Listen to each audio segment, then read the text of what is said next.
charakterizovali, myslím, objemom 1400, ak sa nemýlim. A prichádzajú Martin Stoklas a Miroslava Kryšáková. Vítajte, dobre hovorím, dúfam, 36, Lars Team, Martin Stoklas, Miroslava Kryšáková. Kto chce fotku, nech vystúpi, samozrejme, však toľko času máme. Bože, veď štart je až zajtra o 8. Však my tu dovtedy budeme predstavovať posádky na Škode Fabia v triede 7. Vidím, že ste tam traja. Chcete fotku? Nech sa páči, jasné. Ja mám čas, ja som to až zajtra do 6. Dobre, aj vás niekto odfotí. Perfíš, pokles, nech to vidno. Ale že sa vrátite zajtra, aj zajtra fotku, dobre? Dobre. 6 rýchlostných skúšok, ktoré čaká na účastníkov slovenského rally pohára a čaká aj na posádku číslo 36. Martin Stoklas, Miroslava Kryšáková.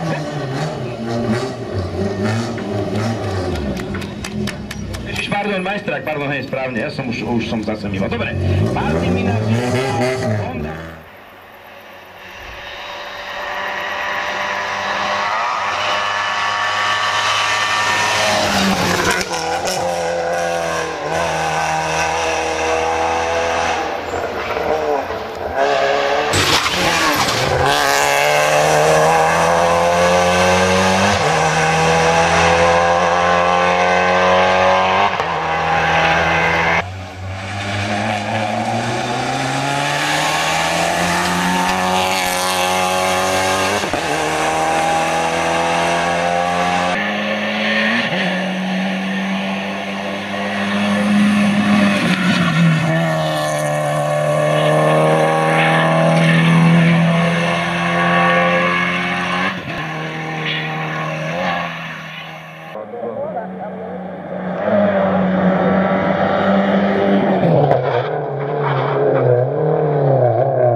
Samozrejme, pomohli k tomu aj súperi, ale treba vydržať a prísť do cieľa a môže z toho byť aj víťazstvo. Martin Stoklas, Miroslava Kryšáková, prvé miesto v triede 7.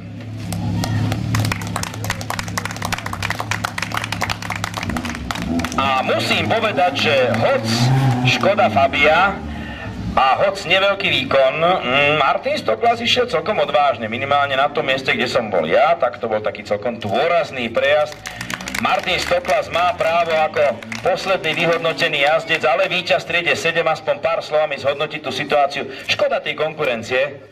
Škoda, ale došli sme v cieli a to je dôležité. Na rampe sa vyhráva. Presne tak. Vidím, že vo svojom mladom veku už takto múdro hovoríš.